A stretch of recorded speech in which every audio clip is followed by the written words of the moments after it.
Good morning, ladies and gentlemen, esteemed members of the media, colleagues from government, our partners from civil society and private sector, and all distinguished guests.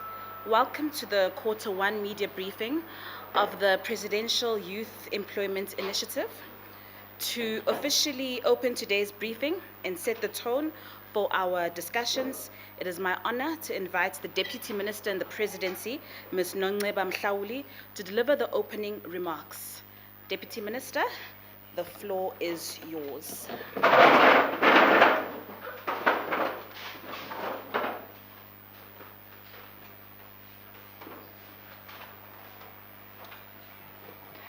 Thank you very much, Ms. Mbele. Good morning, colleagues from the media. All of the other colleagues have joined us here today. Special greetings to our hosts, the CEO of Blue Lever, who's joined us here today with two of our young people as well, who will be giving us testimonials in terms of the impact of this program in their lives. It is quite an honor to join you this morning to reflect on the great strides that we've made in tackling one of the greatest challenges that our generation faces, which is, of course, youth unemployment. This is our third media briefing since we've taken office, having started with the first one in Cape Town at the beginning of the year, the second one that we had in the middle of the year, and of course this one being the third one where we will be issuing the results for Quarter 1 of 2025-2026 of the Presidential Youth Employment Intervention, as well as our Jobs Boost program. But also, the reason that we also do these media briefings is also because we want to continuously reaffirm our commitment to building a society where every young person has an opportunity to thrive. So since the launch of this program in 2020 by President Ramaphosa, the Presidential Youth Employment Intervention has become the central mechanism through which we bring together government, the private sector, civil society, and our development partners such as Blue Lever to respond to the crisis of youth unemployment. By the end of the first quarter of 2025-2026, which covers the period from April till June, more than 5.6 million young people have been registered on our SAYouth.mobi platform, which is a zero-rated platform. This is a powerful sign of the hunger amongst our youth for opportunities, and it is a testament to the trust they are placing in this platform as a gateway to working as well as learning. Through this system, more than 1.9 million opportunities have been made accessible to our young people since the inception of this program in 2020. These are not just numbers. Each one represents a life that is being transformed, a family that is being supported, and a community that is being uplifted. In Quarter 1, more than 234,000 opportunities were taken up by young South Africans. This tells us two things. Firstly, that young people are ready and willing to work, and that secondly, our collective efforts are beginning to bear fruits.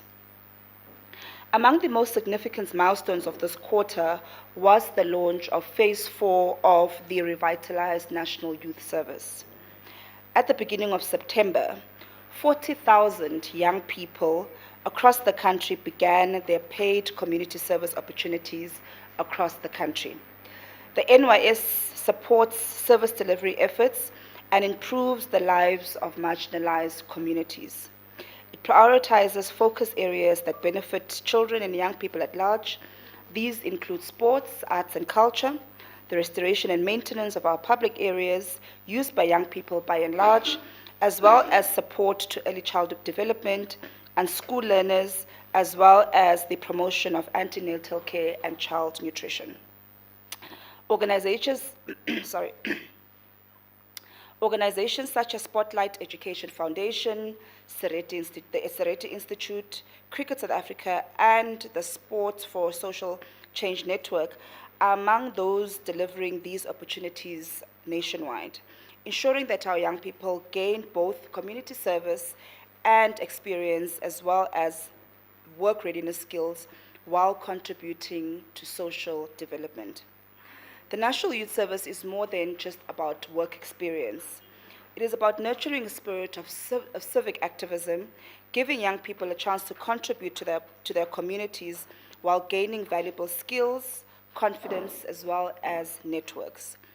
Through this program, young South Africans are repairing schools, greening public spaces, supporting early childhood development centers, and working with municipalities to improve service delivery. In doing so, we are building the country as well as ourselves. Now, coming to our Jobs Boost program, which is one of the programs that is part of the reason that we are at this particular facility today. Now, the Jobs Boost Outcomes Fund is a pioneering effort that places the outcomes at the center of funding. In other words, money flows when jobs are created and the jobs are sustained. To date, more than 8,100 young people have been enrolled in the Jobs Boost program, and over 5,400 have already been placed in quality jobs. More than 115 million rand has been disbursed to implementing partners directly linked to a verified outcomes. Bear in mind, colleagues, that this is just a pilot and that we will, of course, be upscaling this program after the pilot phase. The Jobs Boost program is a fundamental shift in how we think about development financing, and it is working. Jobs Boost has already attracted global recognition, being selected as one of only 10 initiatives worldwide supported by the Outcomes Finance Alliance, Accelerator. This demonstrates that South Africa is not only addressing its challenges, but also innovating in ways that inspire the global community. Jobs Boost is not just about numbers. It is about the partnerships that make change possible. One example is Blue Lever Education, which is training the next generation of artisans. With bursary stipends and jobs placements, Blue Lever has supported over 200 apprentices to date. Already, 135 have been placed into jobs, with the remainder on track to enter sustainable employment. But what is equally important is how work is strengthening small businesses and formalizing the informal sector. By incentivizing quality training and real job placement, Jobs Boost is changing the way employers, training providers, and funders think about youth employment and youth empowerment. Colleagues, these achievements should inspire us, but they must not make us complicit. The scale of youth unemployment remains daunting. Millions of young people are still without work, any prospects, or any hope. This is why we must continue with urgency. Our focus for the upcoming months will be on 3 critical priorities. The first one will be scaling innovation by expanding programs like Jobs Boost and the revitalized National Youth Service so that we can reach more young people in more communities, particularly those that are in our rural communities. 2, we will be strengthening our systems by improving the efficiency of the National Pathway Management Network and ensuring that it is not only accessible, but also responsive to the needs of our young people as well as industry and employers. Thirdly, we will be ensuring inclusion by ensuring that we leave no young person behind. This means paying special attention, as we've said, to rural youth, young women, and young people with disabilities who often face multiple barriers in accessing opportunities.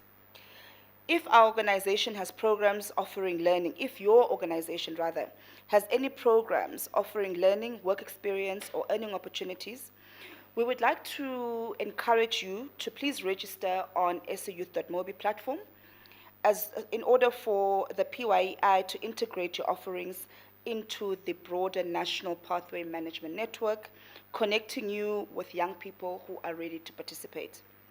Colleagues, the story of the PYEI and Jobs Boost is a story of South Africans refusing to be determined by statistics.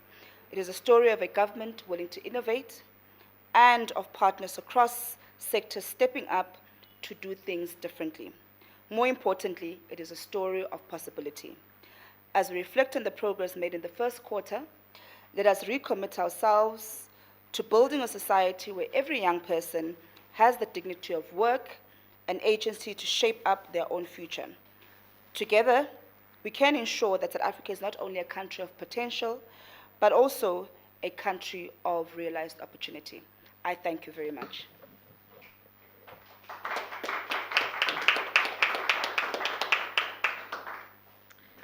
Thank you very much, Deputy Minister Mhlauli, for those insightful remarks. We will now move straight to the presentation of the Quarter 1 performance of the PYEI.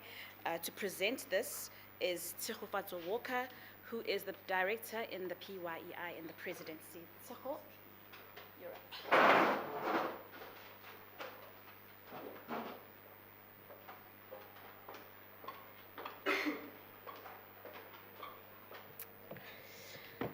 Good morning, distinguished guests, members of the media, the staff and students of Blue Lever. As I've been introduced, my name is Tshego Walker, and I am the Director in the Presidency responsible for the Presidential Youth Employment Intervention. This morning, I am going to expand on the Deputy Minister's remarks and provide additional details about the two flagship programs of the Presidential Youth Employment Intervention.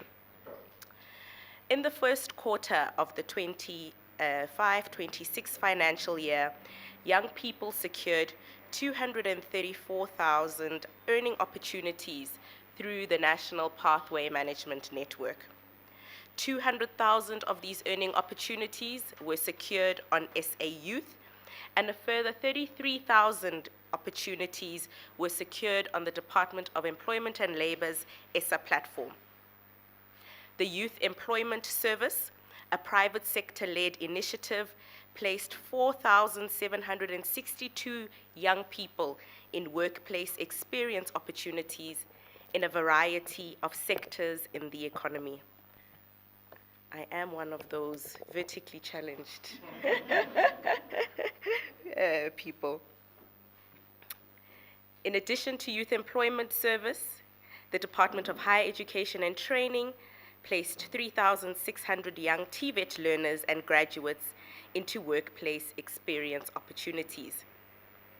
To date, the revitalized National Youth Service has placed over 84,000 young people in paid service opportunities across communities in South Africa. Quarter 1 of this financial year saw the launch of Phase 4 of the revitalized National Youth Service, and in September, a further 40,000 young people started their paid community service across the country. In addition, young people continue to receive direct support for their enterprises. A total of 4,500 young entrepreneurs received financial and non-financial enterprise support from the National Youth Development Agency. The Jobs Boost Outcomes Fund, one of the flagship programs of the Presidential Employment Intervention, and South Africa's largest formal sector employment outcomes fund, continues to show progress in its pilot phase. As Deputy Minister has indicated, at the end of June 2025, over 8,100 young people had been enrolled in training programs through Jobs Boost, and over 5,400 young people were placed in quality jobs, with more than 115 million dispersed to 12 implementation partners for verified outcomes. The program is already exceeding expectations in job retention rates, with thousands of young people sustaining employment beyond 3 and 6 months. A notable milestone of this quarter was the selection of Jobs Boost as one of 10 global recipients of the Outcomes Finance Alliance Outcomes Accelerator. Chosen from over 500 applications globally, this prestigious award recognizes Jobs Boost as a pioneering example of outcomes-based financing globally. demonstrating how public-private collaboration can drive measurable impact in youth employment. The grant will provide funding for the scale-up of Jobs Boost beyond its pilot phase, enabling the program to reach thousands more excluded young people and deepen its work in linking funding directly to quality, sustained jobs. As we scale Jobs Boost in Q1 of 2026, this support from the Outcomes Accelerator will help us reach thousands more young people with life-changing employment opportunities. Today, we are at Blue Lever, one of the implementing partners for the Jobs Boost Outcomes Fund. Blue Lever is an artisan training college that trains young people in plumbing, automotive, and electrical trades alongside green skills specializations. The 3-year apprenticeships combine technical training, soft skills, and employer-based learning. And at the end of the program, apprentices complete a trade test and earn a Real Seal certificate, opening sustainable pathways to a good and sustainable career. We look forward to hearing today from 2 beneficiaries of the Blue Lever program, as well as the CEO of the Blue Lever program, and taking the media on a tour. We're also very excited to announce that just recently, on Monday, the 3rd round of the National Pathway Management Network Innovation Fund went live. The Innovation Fund is a flagship initiative of the PYEI, led by the Department of Employment and Labor and administered by the Industrial Development Corporation. The Innovation Fund aims to identify and support innovative solutions to the barriers faced by young people in participating meaningfully in the economy. The fund seeks to support innovative initiatives focusing on resolving barriers related to stimulating and aggregating demand, driving systems change to address barriers, and linking young people to opportunities. This round of the Innovation Fund is particularly targeted to those young people in rural areas and young people operating in the informal economy. As the Presidential Youth Employment Intervention, we remain committed to addressing the youth unemployment crisis in the country, to catalyzing innovation, and to doing things differently. Thank you.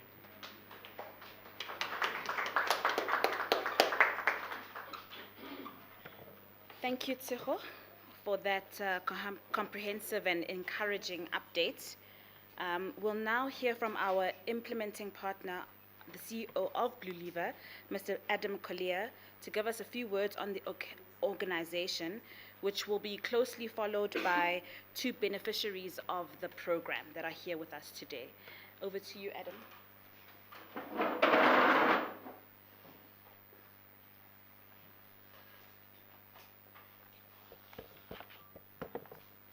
Good morning. Good morning. My name is Adam Collier. I'm one of the co-founders of Blue Lever. I think the first thing to do is just welcome Deputy Minister, welcome guests, welcome team, and obviously welcome apprentices. I'm going to speak to you on 2 things. I'm going to briefly touch on them. And the first thing is really around partnerships. At Blue Lever, we really believe on building ecosystem solutions. And the reason we do that is we think that that is the way to uplift the industry. Through the Jobs Boost pilots, we have been able to build an ecosystem solution for the artisan space. Working with the Presidency, Jobs Boost, SA Youth, and a couple of other organizations, we've been able to uplift the artisan space and get young people into jobs. And I think this is really unique because this is a way for us to pull many different organizations into the same direction, which we're super excited about. The second thing I want to chat about is really around Blue Lever.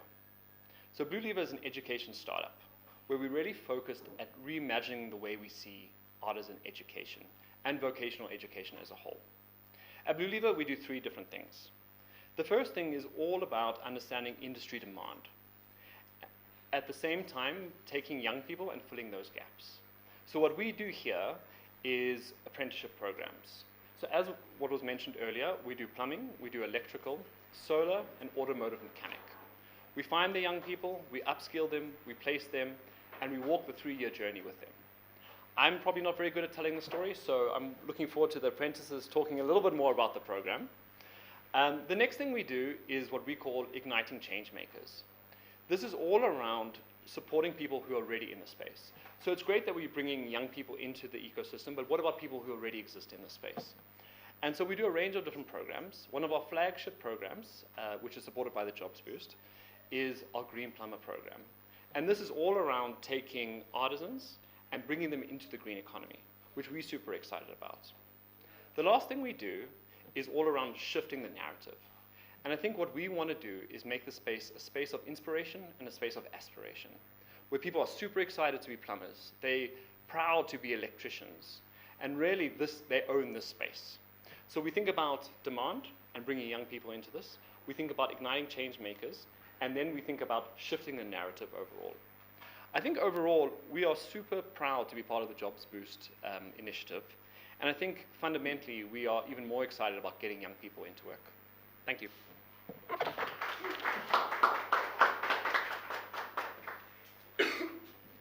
Thank you. I'm calling up our beneficiaries. You can come say a few words.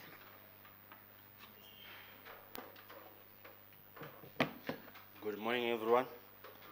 I'm here. My name is Wayne Mavoze. I'm a student here at Blue River. I am doing automotive. Firstly, I would like to thank Job Boost for the bursary, as it made possible for us to get jobs and have the funding here. So how this funding has helped us?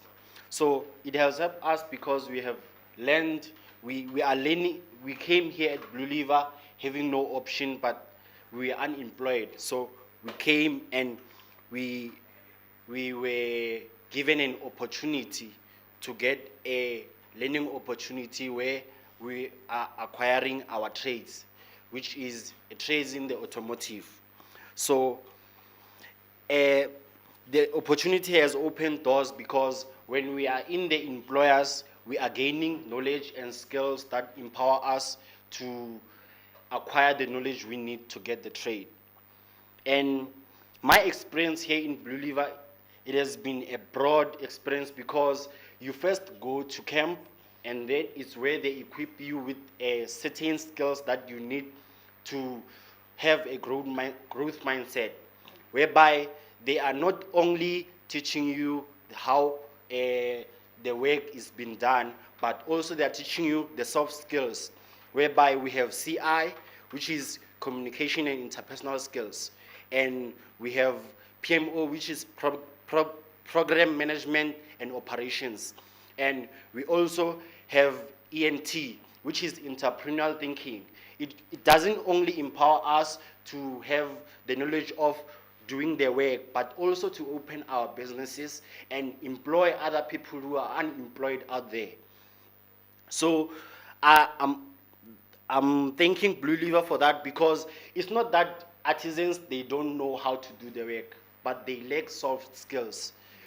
So I just want to thank everyone here, and where I see myself in the coming years, I see myself as someone who having to open his own workshop where I will employ people, and who knows, maybe I can employ some of the students who will be here at Blue River to get the jobs. Yeah. Thank you. Yeah.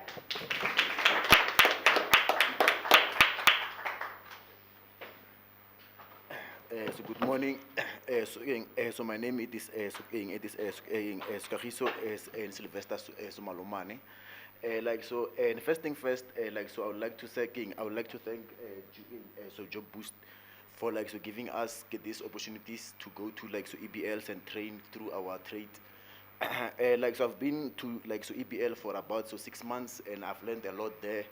So when I was placed at Q there by Elan Motors, they taught me a lot, things that I didn't know about cars. Even now, so today, any of you so they can bring get their cars so to me, so I believe so that I can do so magic. So Blue River, it is the best school. So I'm not gonna lie. one of the best. Like so, the training so they learn us like so to know how to behave, to even know how to work, and they give us not only like to like technical skills. They gain like so they as like so Wayne said, like they also like give us like so again, like soft skills, and to know how to talk with people and how to like so operate in the world of like so working field. And like so where and like so where and like so where and like so where like so I see myself in a like so 3 years. Like I see myself as a qualified artisan, automotive one. Like, you know, I like this career that like so that I choose. Like, if like I can start to tell you what I've been through to get like these opportunities, it's been a lot. You know, I've tried many, so it's getting many places, but so Blue Lever so like so and the potential in me, and like so, and like they gave me an opportunity, and like they saved me from, you know, the hood, and like so, you know how it's like, and like so I wish other youth like so they can see get this video and come and like so apply to like so them like so I thank you like for this like so opportunity.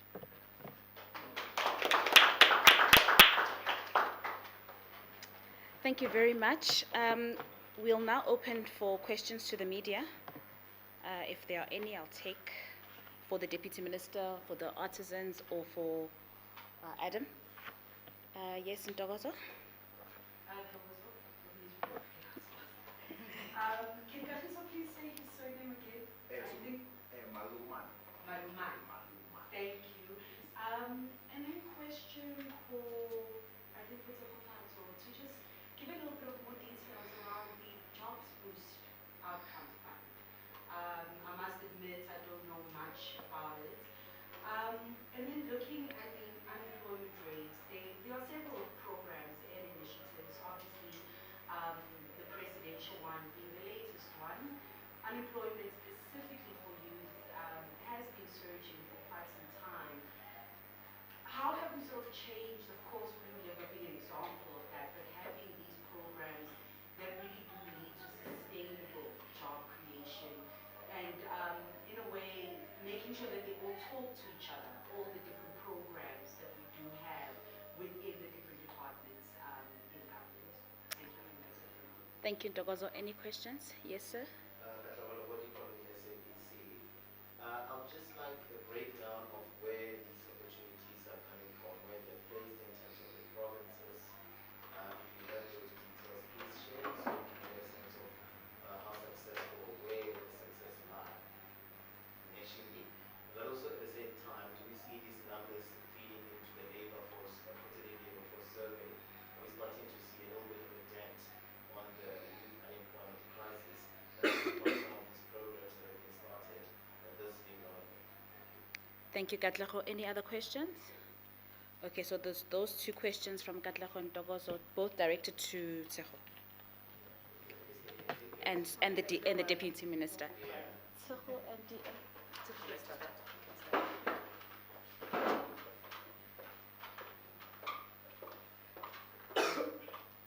Excuse me, I am feeling a little bit under the weather today.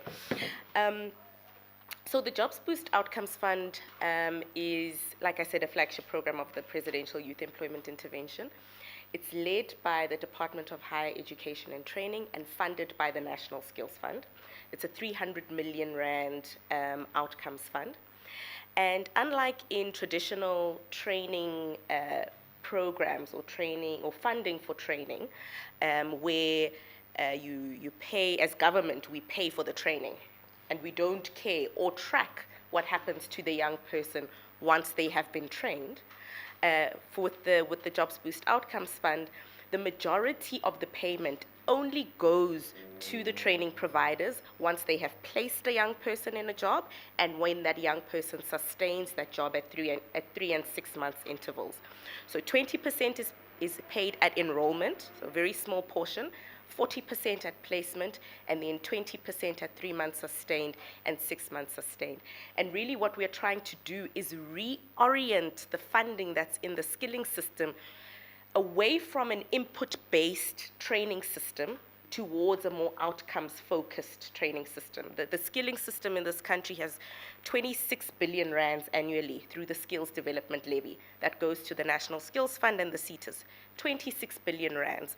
We want to take a bigger chunk of that 26 billion rands and make sure that it incentivizes employment and not just training. So regarding, you know, and maybe this will respond to both of the questions regarding the unemployment rate in South Africa and the variety of programs that exist in this country to address youth unemployment. Maybe I'll start by providing a couple of facts, right? As government in South Africa, we spend on an annual basis 54 billion rands on labor market interventions a year. This is on skills, this is on labor market and intermediation programs, this is on SMME support programs, and on public employment programs. 54 billion rands annually. But we are not seeing the kinds of shifts that we need to see in the unemployment rate, and that's for a variety of reasons. The first reason is that these programs often operate in isolation. Each department does their own thing, often in competition with each other. The programs are not mutually reinforcing. There isn't even a strategy at an overarching level for all of these programs and all of this funding. And so that's a challenge. The 54 million rands is a strength, not a weakness, right?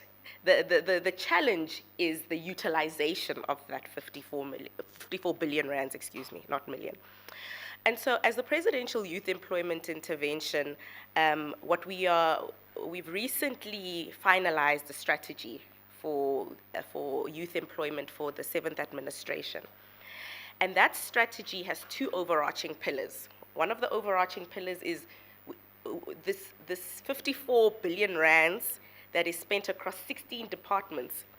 There needs to be a strategy that informs it. There needs to be a custodian, one person, or two departments, not one person, two departments or three departments that are responsible, that are the custodian for these programs. And there needs to be an overarching strategy that informs it, and the programs need to be strategically aligned and mutually reinforcing. And then even within that, another overarching pillar is that some of these programs are actually just not working. We need to be honest and brave as government to say that there is money that is going into programs that is just inefficient, and we need to reorient that money towards more efficient programs. And then we have 4 pillars, one of which is supporting priority growth sectors. These are sectors that we know have the potential to employ young people at scale. Digital, global business services, tourism, agriculture, the green economy. Those are sectors that we are really prioritizing and focusing on unlocking those barriers so that they can create jobs for young people at scale. Focusing on youth self-employment and self-enterprise, recognizing that as this country we have a lower level of informality than other countries at the same stage of development, and we have lower levels of self-enterprise.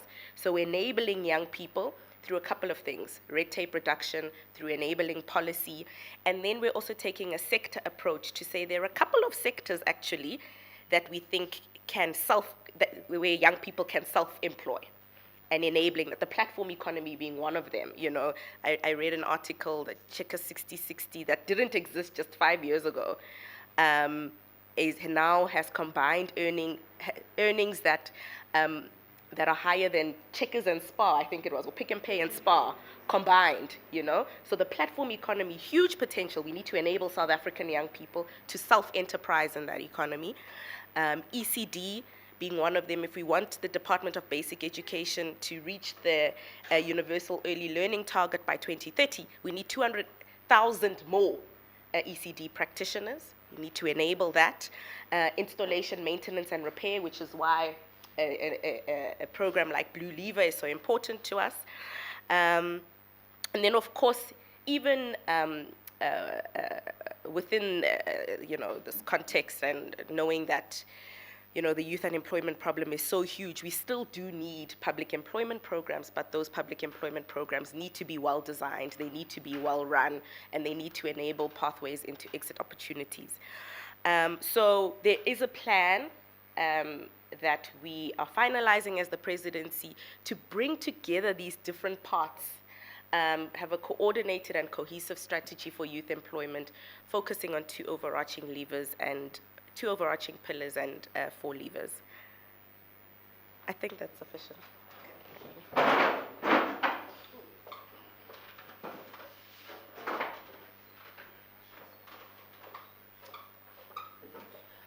Thank you very much, Tsecho. So I think the first one really is, and we always get this question, by the way, at every media briefing, the question that relates to the numbers that we provide versus the numbers that we see in the quarter labor force survey.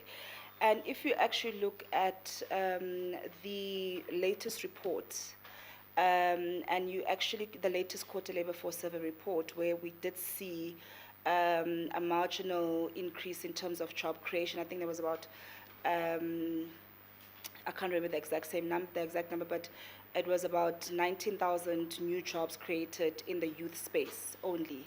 It's 19,000, 190,000 mandis. I can't remember the exact same number. But the point that I'm trying to make is that where jobs are being created through the quarter labor force survey, majority of those jobs will be youth jobs that have been created. So you can see that even though obviously the Stats SA sample will be much bigger than the work that we do, because we obviously get our numbers from our implementing partners and the sectors that Tsecho has just mentioned. But where there is a job increase in a quarter, bulk of those jobs in terms of that would have been created within that particular quarter will actually be jobs that would have been created for those that are 35 and below. Where the problem is right now, which is what Tsecho had spoken about, is the fact that we've also realized that a lot of us in government, whether it's myself based in the presidency, whether it's DM Sibia, Employment and Labor through the ESSA program, whether it's DM Zigalala through the public, the EPWP program, whether it's higher education and training, whether it's DM Litzike with the Department of Women, Youth and Disabilities, for persons with disabilities, we found that we are all in the space of youth development and youth empowerment, but because our work is not streamlined, so a lot of money is pouring into the system, but we're not getting the maximum value out of it because we're not streamlining our work. So one of the things that we've actually started to do has actually been to revive the work of the presidential working group at the level of at the level of the executive, which is your ministers and your deputy ministers. And the reason that we're doing that is because we want to be able to now see that if there is a Nonceba that's working on the presidential youth employment intervention, if there is a DM Zigalala who's working on the EPWP and community works program, if there is a DM Litzike who's working on the NYDA, if there is a DM Sibia who's working on ESSA, let's come together and actually let's put our programs together so that we can then be able to, at a very macro level, be able to see where there's duplication first and foremost, but also where the gaps are in terms of the work that we are doing, but also what becomes the areas of possible collaboration. So for an example, a big part of the program, which is the program that Tsecho also spoke about, is the work that we do in the higher education sector through the TVETs and the community colleges. And obviously that work sits with DHET. But what's important for us is to then see how then do we ensure that the work that we do in the presidency speaks to the work that we do in DHET. So it's part of what we're trying to do as government to ensure that we streamline our processes, hence the development of the National Pathway Management Network. The second part of it is also that if you guys, I'd actually like to invite you guys to check the previous media briefings we've had. And the reason that we do these media briefings and we go on site is, one, this program was introduced in 2020, but a lot of people actually don't know about it. So there's a lot of work that we're doing, but we're actually not showcasing the work. So for an example, when we were in Cape Town and we had a similar media briefing, we actually went to where we had different partners coming together. We had people from the Jobs Boost program, we had young people from the NYS program, we had young people who were part of, what is the other one at Africa Tukun? Yes, the Innovation Fund. And the reason that we do that is because we really want to get to a point where we don't just bring awareness to the young people who ought to be at the receiving end of these opportunities, but also to the implementing partners and the people who are in the business of youth development. Because you find that a lot of people, I mean, since we started this program, a lot of people will come up to you and say, oh, I'm doing this and I'm doing that and I'm doing that, but how can we then get government to support us? So that's why we're doing it. And that's why we said that part of our our priority areas over the next 3 months will be to ensure that we expand the program. How do we take a program that is as good as the Jobs Boost program, which is an outcomes-based program, and ensure that it is able to reach more young people? So the idea is, how do we upscale? And I'm sure in the next quarter, Tshego, we will be introducing the numbers for, because we are currently almost at the end of this pilot, and when we then conclude this particular pilot program, how do we then upscale going into the next phase? Because we've seen the program is actually very, very effective. You've heard from the young people that are here. In Cape Town, we went to a facility where we actually had young people who were working in manufacturing plants that were actually exporting the materials, that the materials to different parts of the world. And these are young people who joined an apprentice program through the Jobs Boost program. They went through the skilling program. After that, they were placed in a job. After being placed in a job, they're now part of massive companies that are actually exporting the work. But also, the other thing is also, and I think the other point that we want to just reiterate is, if there are young people out there who've not registered, who are sitting at home, not in school, not in employment, and they haven't registered on sayouth.mobi, we want to invite you again, please register on sayouth.mobi. It is a zero-rated site.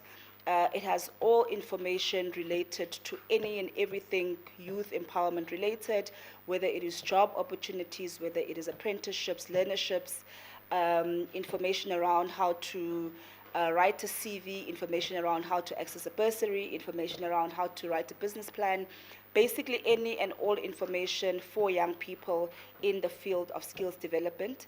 We also want to encourage partners that are in the business of youth development who haven't registered on the site to please do that, because we've created the site as a means to be able to connect those that are doing skills development work and our young people sitting at home, to be able to connect them. And we'll issue obviously the reports. You guys will have the numbers. You'll go onto our website and see the work that we've been doing. But the testimonials that are coming out of this program are so amazing. Everywhere we go, we meet young people, and they'll tell you stories about how this program has changed their lives. The one story that sticks in my mind all the time, Tshego, is the young woman that we met in Cape Town, who was part of the NYS program and who now works for the SA Navy. Literally a young woman who was sitting at home, registered in sayouth.mobi, went to be a volunteer at the Delft Library, did the volunteering community service for a year, saw an opportunity in sayouth.mobi, and now is part of South African Navy. So it's these type of stories that really inspire us to say that even though we're not doing the impact that we want to do, and we obviously need to upscale and put in more effort and streamline our work at the level of government and our different departments working with the private sector, but you can actually, when you go out and you go to the sites, you can actually interact with young people, and you can see that they're not just numbers. These are real stories, real people, and you really are, telling a story of hope and development. So thank you very much. I just want to check if we've got an appetite for more questions. Okay, Dogozo. For Adam, please. The James did mention the whole soft skills part, which I think is an element that's often really neglected of how important soft skills are when you get into the workplace. What sort of gaps do you find when you are dealing with young people in terms of those soft skills that are needed to sustain the work? Because sometimes you know the work, but not being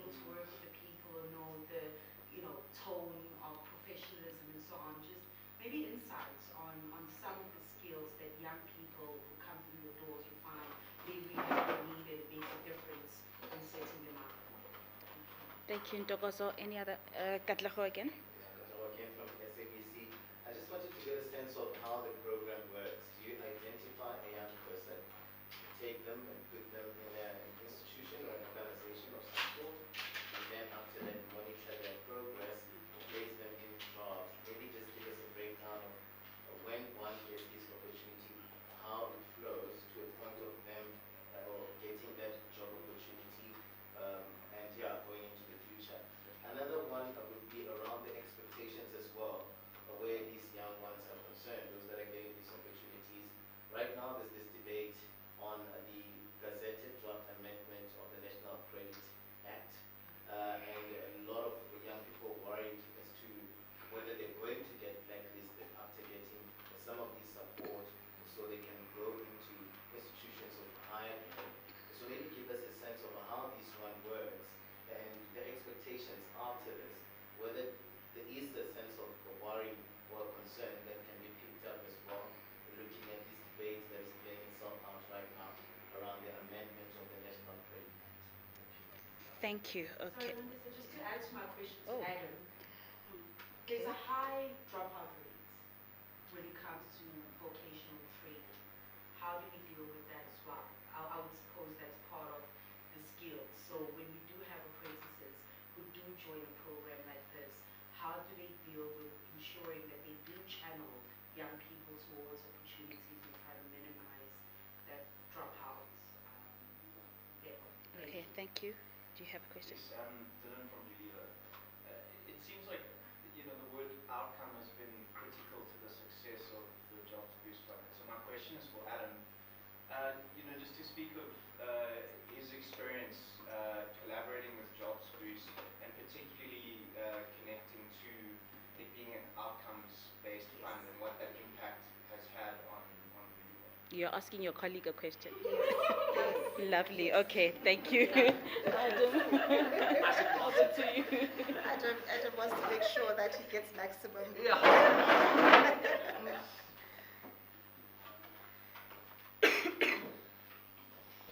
Okay, so I hope I can answer all of them. Maybe so I can start maybe with the way our program works. So the way our program works is it's a 3-year accredited apprenticeship program, accredited by the QCTO. But the way our program in particular, and I know some of our appies mentioned it, before they become apprentices, we will find them. Our biggest, pool of candidates comes from SA Youth. I would say 60 to 80% of our candidates come directly from SA Youth. And so we'll select roughly 45. We'll take those 45 and we'll put them in what we call Leadership Base Camp. And Leadership Base Camp is a 2-month-long readiness program where we're doing all the stuff. So it's programming from about 9 in the morning to about 5 in the morning to 9 in the evening, and it is physical stuff. It is work readiness things. It is getting people ready for the world of work. And so we focus a lot on a whole range of different things, from a growth mindset, I think as was mentioned, growth mindset, grit, how to navigate the workplace, what to expect when you're actually at the workplace. And then we'll select from there candidates that we think will be good apprentices. And then they become apprentices. So it's roughly, we'll take maybe 45 at the start, and then we'll select around 30, and then they become apprentices in the program. And then they join our program. And the way our program works is 3 years, where essentially 1/3 of the time, so 3-4 months every year, they're here with us, and then the rest of the time, about 9 months every year, they're at the workplace. And it rotates like that. What our program actually looks like while they're here on campus is they do 5 subjects. These were mentioned. So we've got practical, so theory and practicals.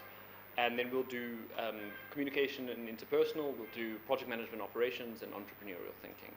And so we invest a ton of the 60% of our time in soft skills. And the reason we do that, when you speak to every employer, ask them what makes your best artisan, hands down, they're going to say they can work with people, they can speak to customers, they arrive on time, they manage their money, all of these things that we think are vital to the person being successful. And so maybe directly answering a question, some of the gaps that we've spotted is, number one, expectations, really understanding what it's like. So I think a lot of people, when they think they're going to be a plumber, it's going to be all roses. but the first 9 months of being a plumbing apprentice, you're just digging holes. And so people really need to understand that this is what it takes. It's not a job for everyone, but you really need to understand the expectations. So I think that's super helpful. And the other one is also just navigating the workplace. There's lots of dynamics, especially when you're an apprentice. Really trying to understand how do you be successful in an existing team, in new teams. We have a huge contingent are women in our cohorts, and so for them it's even more important to be able to navigate the workplace. It is super tricky, and there's lots of things that happen, obviously. Dropout rates. So our target is for the first year, we aim to get 10% dropout after the first year. Our most recent cohorts, we're pretty close to that. Dropout is huge in the vocational space. A lot of it's because it's tough. Like you're digging holes for the first 9 months. Like that takes a lot. So we have a whole team, some of them are sitting here, whose number one job is looking after their dropout rate. And so that's a range of different things, from case management to site visits to all the stuff. So we spend a huge amount of energy and time on focusing on the dropout rate. So that's I guess a big one. Maybe Dill, to talk about your outcomes based. I think from our perspective, we get paid to do our job. So if we don't do our job, we don't get paid. So I think it really pushes us to making sure that we are placing appies, we are finding appies, we are supporting them, we're making sure they're not dropping out. It's not here's a check and then you see what you want to do. It's here's money if you do what you need to do. So it really pushes us to do our job. I mean, I think it's pretty efficient and effective, but if you're not doing your job, you don't get paid. And I think our recruitment and placement teams know that pretty hard.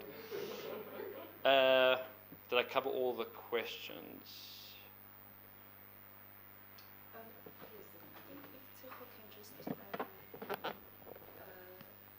the process, or maybe Adam can do it. So the process, the question around the process of from the time at which the young person registers an SAYouth.org to them being in your program, to them being in a job. If you can just explain that. How that works? Yeah. Sure. Sorry. So, like I said, SA Youth, they will apply. We normally have, so we have take 30 in an intake. We'll normally have between 2,000 and 3,000 people apply.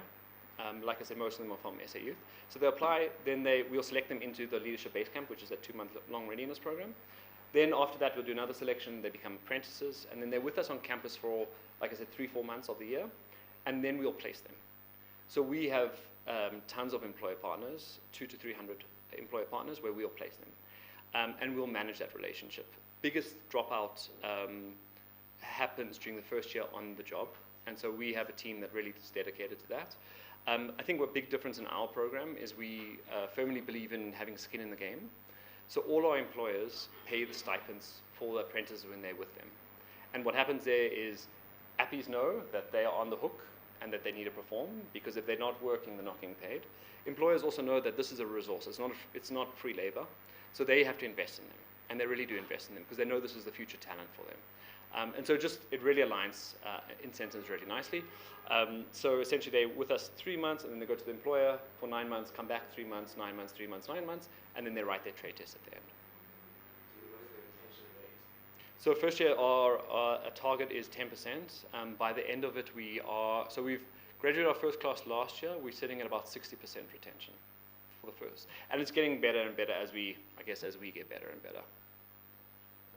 So maybe we can just also, sorry that I'm not directing you. Media briefing.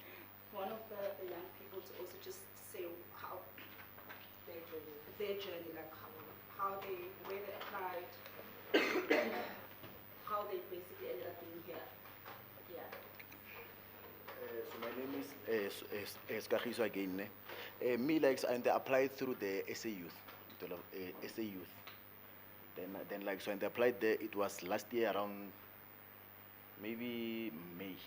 Then like after then I came here to the campus through it was the opening. Then after get the king, so then the opening, like, so we met our the sponsors. Then after that, then so we were selected. Then we went to the LBC camp there by, so like what is it's like the Edso Dilsrock. So there we stayed there for a full 1 month training and learning so soft skills And like so even so they taught us about so something so called internal like so locus of the controls and anything, and like so and like so many things. But then like so mostly it was exercise, like so physically in the morning when they wake up, and then when the exercise, then so during so the day it is the lessons, then late after dinner, then like we stay for like for the games and everything. Then like so on the last week, then so we went for the hiking to the test how fit so we are. Then like so we came back to the campus. Then for the 3 weeks, so like 2 weeks here at the school. Then so 1 week at the Crescenta house, and doing and then so voluntary work. So helping those people there, cleaning, so like that yard and everything. Then like so we are like selected from how we like so performed throughout that 2 months.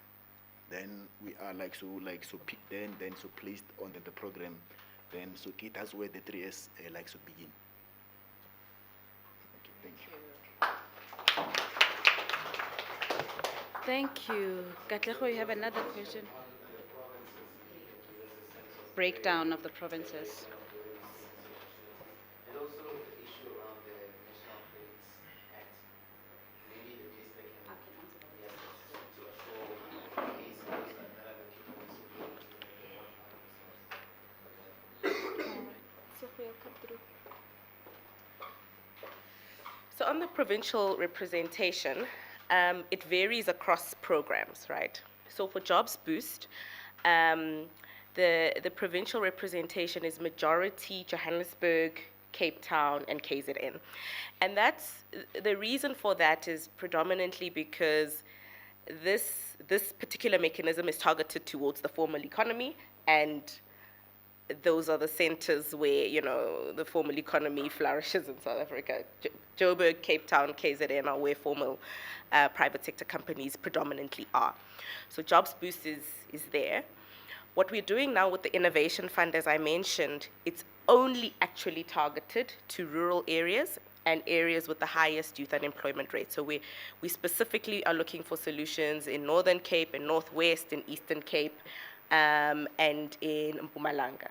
That's the target for the Innovation Fund. I'm trying to think. What are the National Youth Service actually has a very good geographic representation because it's run by community-based organizations around solving community problems. So young people are doing their paid community service. It's really across the country. And I would say it's an even spread across the country for the National Youth Service. Yeah.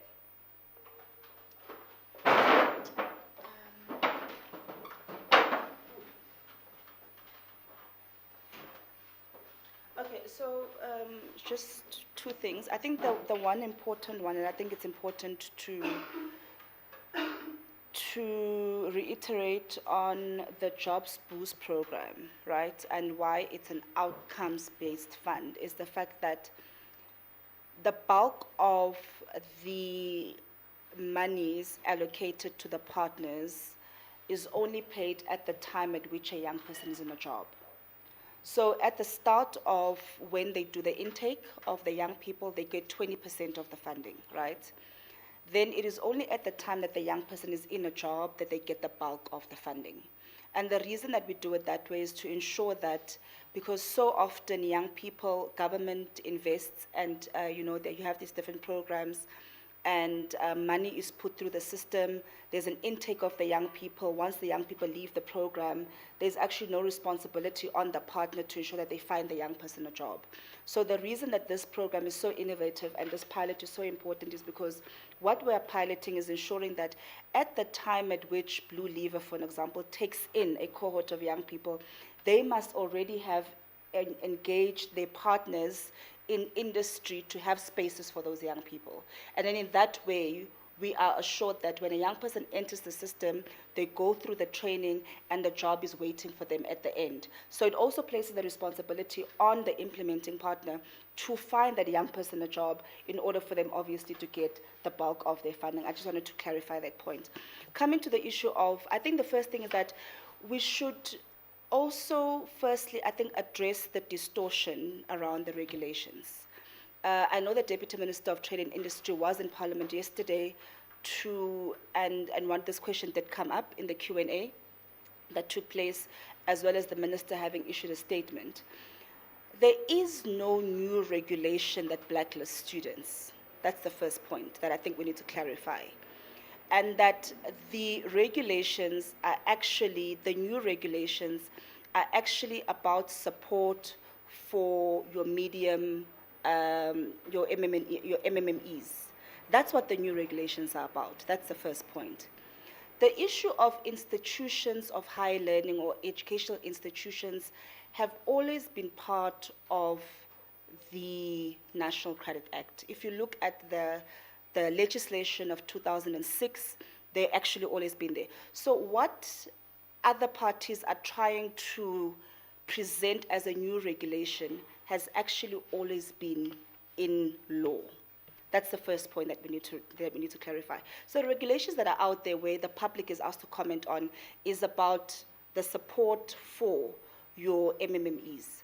Now, coming to your question around whether, and the big question really is whether we should have institutions of higher learning or educational institutions as listed on the list of institutions where creditors can get information from for blacklisting purposes, which is what is currently in law and has been in law for the past 19 years. That's the first point.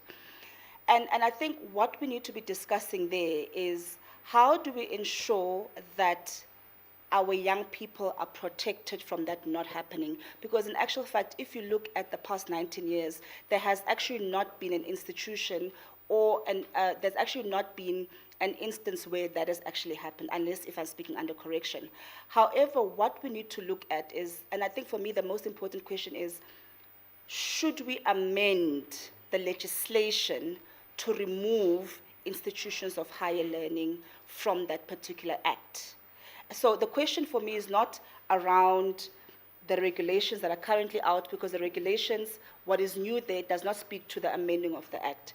And the question I think that we should ask ourselves is, should we as Parliament and as members of Parliament undergo a process where we are able to ensure that the necessary protections are there in law, in the actual Principal Act, which is the Act of 2006, in the Principal Act, to ensure that we remove education institutions of higher learning or education institutions from the list. And I think that's the debate that we should be having. But I just felt that it's important for us to clear the distortion that the regulations are about, that they are not. If you go and read the Principal Act of 2006, it's there. It's literally, as it is currently, it is there. I think it's under point 12, if I'm not mistaken, of that particular act. Sorry?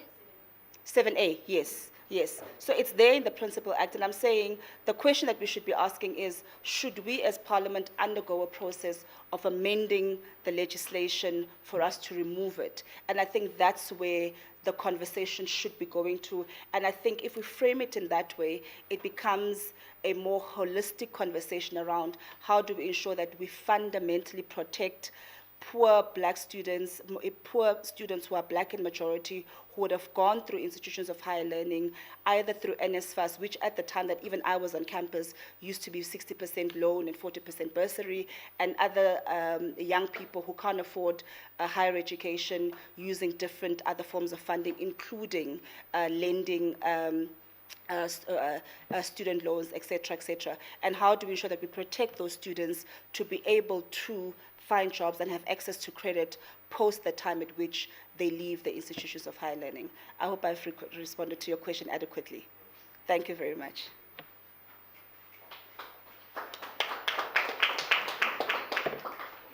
Thank you, colleagues. That brings the media briefing to a close. However, I'd like to invite you to a tour of the Blue Lever facility so you can see actual warm bodies that are beneficiaries and more beneficiaries of this fantastic program. I wish you a good day further. Thank you.